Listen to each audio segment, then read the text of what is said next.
ಈ ದಿನವು ಯೆಹೋವನಿಂದಲೇ ನೇಮಕವಾದದ್ದು, ಇದರಲ್ಲಿ ನಾವು ಉಲ್ಲಾಸದಿಂದ ಆನಂದಿಸೋಣ.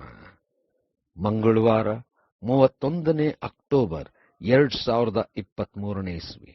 ಈ ದಿನದ ವಾಕ್ಯ ಧ್ಯಾನಕ್ಕಾಗಿ ನಾನು ಆರಿಸಿಕೊಂಡಿರುವಂಥ ವೇದ ಭಾಗವು ಜ್ಞಾನೋಕ್ತಿಗಳು 16ನೇ ಅಧ್ಯಾಯದ 1ನೇ ವಚನ. ಹೃದಯದ ಸಂಕಲ್ಪವು ಮನುಷ್ಯನ ವಶವು, ತಕ್ಕ ಉತ್ತರ ಕೊಡುವ ಶಕ್ತಿಯು ಯೆಹೋವನಿಂದಾಗುವುದು ಎಂಬುವಂಥದ್ದೇ. ಕರ್ತನಲ್ಲಿ ಪ್ರೀತಿಯುಳ್ಳ ದೇವ ಜನರೇ, ಶುಭೋದಯ. ನಮ್ಮ ಆಸೆಗಳು, ನಮ್ಮ ಸಂಕಲ್ಪಗಳು ಎಷ್ಟೊಂದಿರಬಹುದು, ಆದರೆ ತಕ್ಕ ಉತ್ತರವು ದೇವರಿಂದ ಬರುವಂಥದ್ದಾಗಿದೆ. ದೇವರ ನಾಮಕ್ಕೆ ಸ್ತೋತ್ರ ಉಂಟಾಗಲಿ. ಕರ್ತನಲ್ಲಿ ಪ್ರಿಯರೇ, ಈ ವಾಕ್ಯ ಧ್ಯಾನ ಮಾಡೋಣ.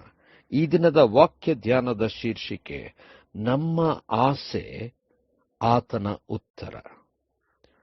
ನಾವು ಅನೇಕ ವಿಧವಾದಂಥ ಪ್ರಾರ್ಥನೆಗಳನ್ನು, ವಿಜ್ಞಾಪನೆಗಳನ್ನು ದೇವರಲ್ಲಿ ಮಾಡಿಕೊಳ್ಳುತ್ತೇವೆ. ಅದಕ್ಕೋಸ್ಕರವಾಗಿ ನಾವು ಕಾಯುತ್ತೇವೆ. ಇಲ್ಲಿ ಜ್ಞಾನೋಕ್ತಿಗಳಲ್ಲಿ ಜ್ಞಾನಿಯಾದಂಥ ಸೊಲೊಮೋನನು ಅನೇಕ ವಿಚಾರಗಳನ್ನು ಬಹಳ ಸ್ಪಷ್ಟವಾಗಿ ತಿಳಿಸುವಂತವನಾಗಿದ್ದಾನೆ. ವಿಶೇಷವಾಗಿ ಈ ಒಂದು ಜ್ಞಾನೋಕ್ತಿಯ ಅಧ್ಯಾಯದಲ್ಲಿ 1ನೇ ವಚನದಲ್ಲಿಯೇ ಬಹಳ ಸ್ಪಷ್ಟವಾಗಿ ಜ್ಞಾನಿಯು ಹೇಳುವಂತದ್ದೇನೆಂದರೆ, ನಮ್ಮ ಸಂಕಲ್ಪಗಳು, ನಮ್ಮ ಆಸೆಗಳು, ನಮ್ಮ ಕೋರಿಕೆ, ಪ್ರಾರ್ಥನೆ ಎಂಥದ್ದೆಲ್ಲ ಇರಬಹುದು, ಆದರೆ ತಕ್ಕ ಉತ್ತರವು ಬರ್ತಕ್ಕಂಥದ್ದು ದೇವರಿಂದಲೇ ಎಂಬುದಾಗಿ. ಕರ್ತನಲ್ಲಿ ಪ್ರಿಯರೇ, ನಮ್ಮ ದೇವರು ಒಳ್ಳೆಯವನು, ಒಳ್ಳೆಯದನ್ನೇ ಮಾಡುವಂಥವನು. ನಮ್ಮನ್ನು ಸೃಷ್ಟಿ ಮಾಡಿದಂಥ ದೇವರು ನಮಗೆ ಅನೇಕ ಅದ್ಭುತಗಳನ್ನು ಮಾಡಿಕೊಂಡು ಬಂದಿದ್ದಾನೆ.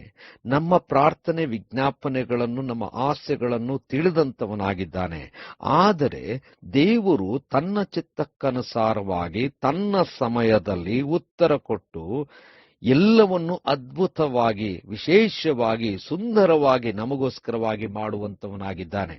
ನಾವು ಕೇಳುವಂತ ಎಲ್ಲಾ ಪ್ರಾರ್ಥನೆಗಳಿಗೆ ದೇವರು ತಕ್ಕ ಸಮಯದಲ್ಲಿ, ತಕ್ಕ ರೀತಿಯಲ್ಲಿ ನಾವು ನೆನೆಸಿದ ಹಾಗೆ ಕೊಡದೇ ಇರಬಹುದು. ಆದರೆ ತಕ್ಕ ಸಮಯದಲ್ಲಿ ತನ್ನ ಚಿತ್ತದ ಮೇರೆಗೆ ಉತ್ತಮವಾದಂಥ ರೀತಿಯಲ್ಲಿ, ಉತ್ತಮವಾದಂಥ ಸಮಯದಲ್ಲಿ ಎಲ್ಲವನ್ನು ಸುಂದರಗೊಳಿಸುತ್ತಾನೆ.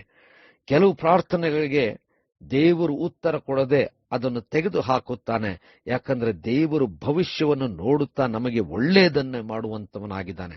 ನಾವು ಮನುಷ್ಯ ಮಾತ್ರದವರು, ನಮಗೆ ಎಟುಕುವಷ್ಟು ಅಥವಾ ನಮ್ಮಲ್ಲಿ ಅರ್ಹತೆ ಇರುವಂತ ಅಥವಾ ನಮಗೆ ಕಾಣಿಸುವಂತ ವಿಚಾರಗಳನ್ನು ತಿಳ್ಕೊಳ್ಳುತ್ತೇವೆ. ಆದರೆ ದೇವರು ಸರ್ವಶಕ್ತನಾಗಿದ್ದು ನಮ್ಮ ಎಲ್ಲಾ ವಿಚಾರವನ್ನು ತಿಳಿದು ನಮಗೆ ಬೇಡವಾದದ್ದನ್ನು ನಾವು ಕೇಳುವಾಗಲೂ ಅದನ್ನು ಕೊಡದೆ, ನಮಗೆ ಬೇಕಾಗಿರ್ತಕ್ಕಂಥದ್ದು ನಾವು ಕೇಳದೆ ಹೋದಾಗ್ಯೂ ತಕ್ಕ ರೀತಿಯಲ್ಲಿ ಕೊಟ್ಟು ನಮ್ಮನ್ನು ಬಲಪಡಿಸಿ ಆಶೀರ್ವದಿಸುವಂತವನಾಗಿದ್ದಾನೆ.